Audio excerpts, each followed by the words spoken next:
magandang karayom. Ang dami. Brad. Isang dami ko pa sa mga nalikot, nag-dito nga. Oo. Ipinahika na ganyan, kastar na yun. Namnot na. Ay, nakasta ko siguro, kumpul-kumpul nga. O kumpul-kumpul. Ang bagang tawag natin daw, may talagang pinaglagyan siya na hindi... Yun, nakatusok din yun, kaso lang yung kastar pa niya. Yung palpat, yung banat. Minsana. Kung ikaw ang may karamdamang ganito, naku, balisa ka talaga. Mahirap. Paano kayo pagalingin ng doktor ito, Brad? Dagdagan ng karayom. May tubig sa dulo. May tubig sa dulo. Dextrose na pala. Alam, dextrose na.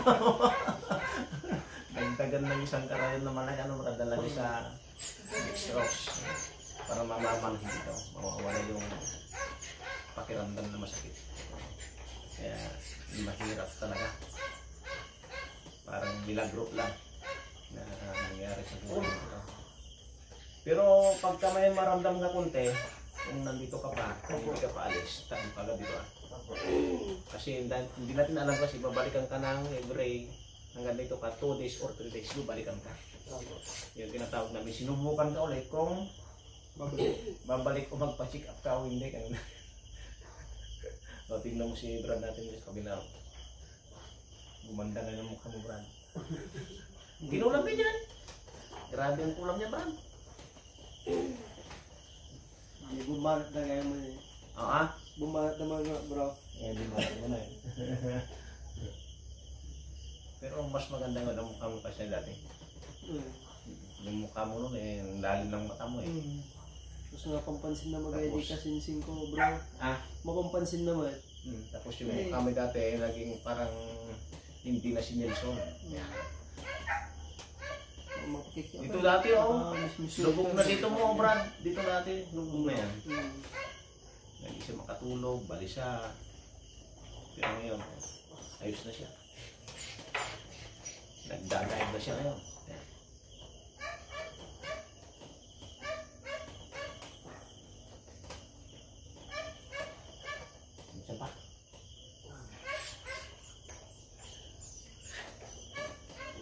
Nawala tuloy yung sakit mo. Dapat.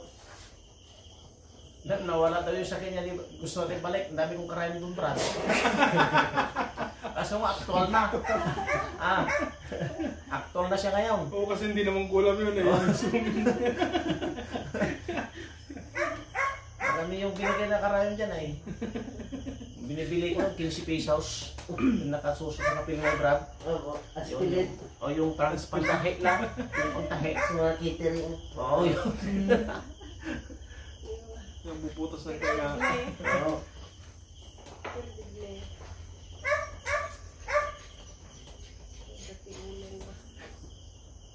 Pinawisan ka ng malamig ah.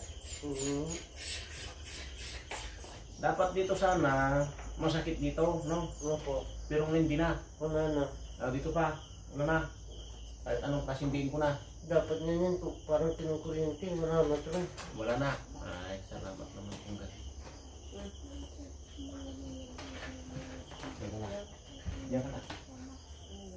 Kasi papasok na naman siya kayo sa barko, eh. Kailangan ito.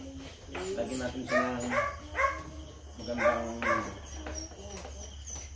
pakiramdam. Na, Brad. Kasi alam natin na ang hirap ng trabaho nyo.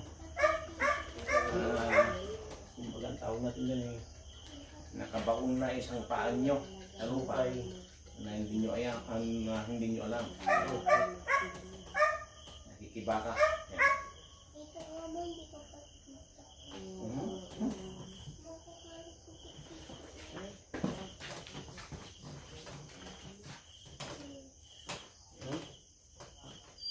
Diyan, Brad.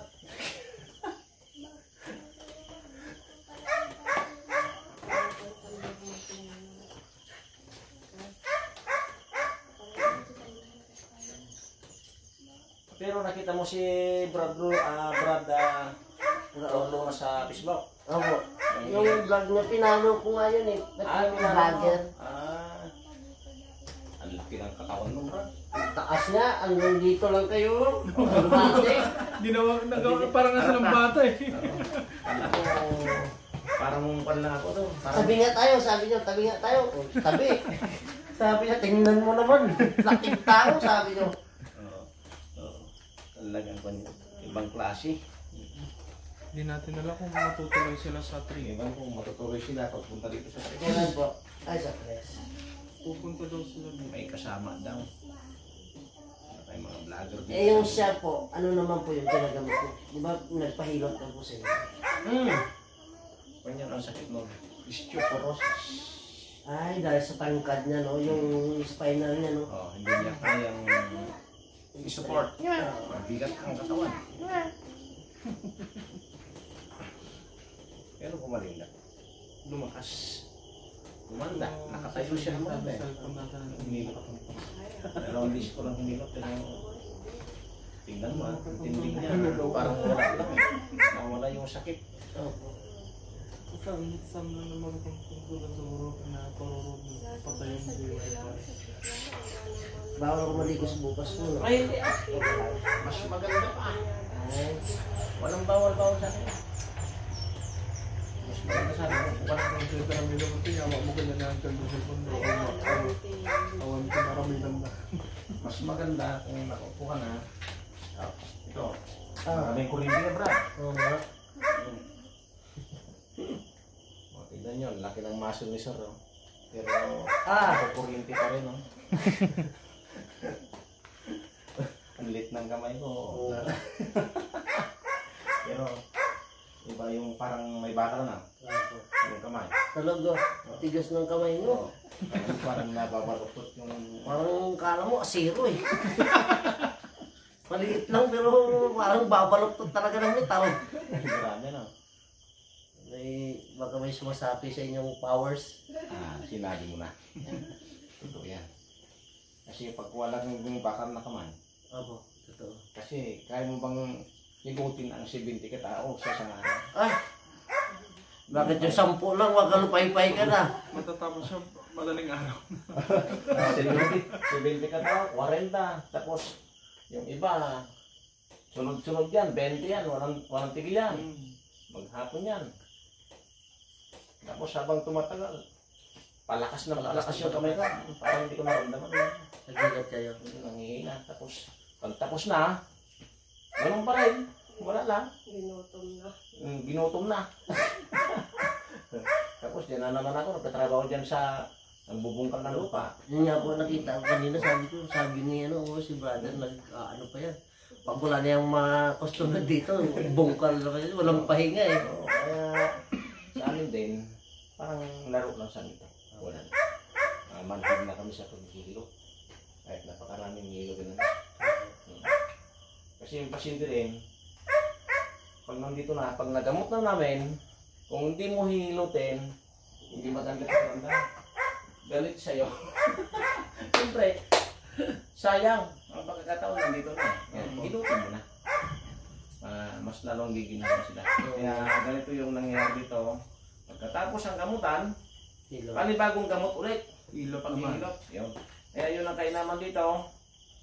Hindi rin kami naniningil sa mga ganyan-ganyan. Hilot. Bahala ka na. Galing sa Donation. puso yan. Opo. Kasi Galing po sa kapag sa iba yan, Oo. sos, Mariusep, iwan ko lang. Ang dami ko lang napuntahan yung mga manggagamot. Sabihin na nila, pagbigay sa'yo ng maliit, sa'yo na yan. Pagka ano mo doon, magkano po? Ayan, 800. Oo. Yung hilot, 500. Oh, Ang mahal naman yung...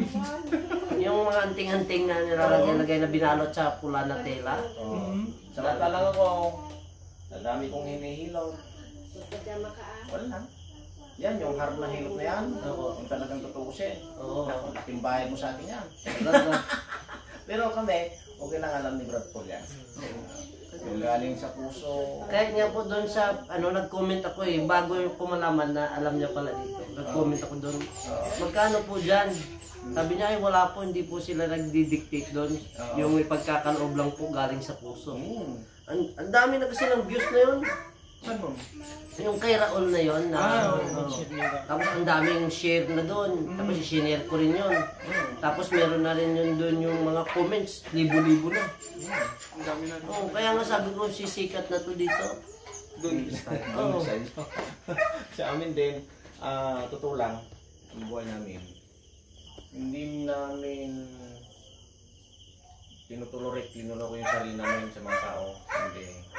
Kung gusto mo lang din tumulong sa ibang tao, tutulong ka. Oo. Kawawa yung mga maliliit dyan na walang pera. Tapos yung mga malalaking pera, ganun pa rin. Pantay-pantay, walang mahirap mayaman basta sa amin, basta patulong. Kami, ganun kami. Kahit na taong grasa yan mapapagamay sa amin. Tutulungan namin. Malay mo kung Diyos yun, nakasalig.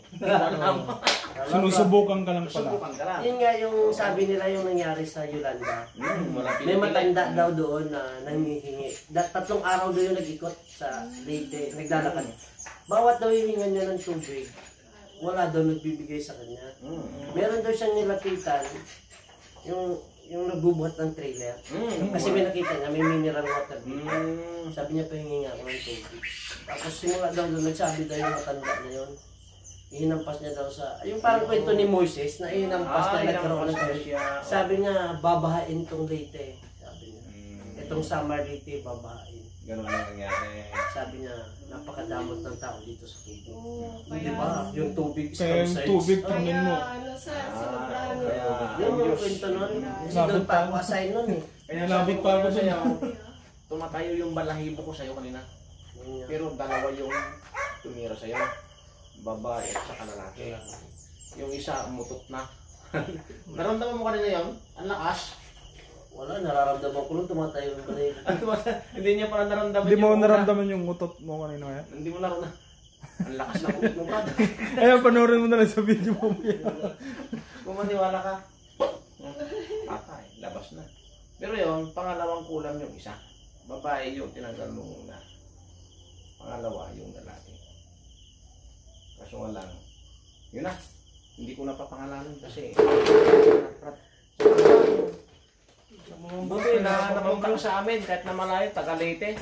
Oh, taga Iloilo po ako. Ay, Iloilo siya. Pero 11 years ako assign doon. Layo no. Nagpunta dito, nagpagamot lang. Tapos babalik ulit sa Leyte. Dito na destino. Dito na destino. Magpalamig ka muna dyan sa lugar.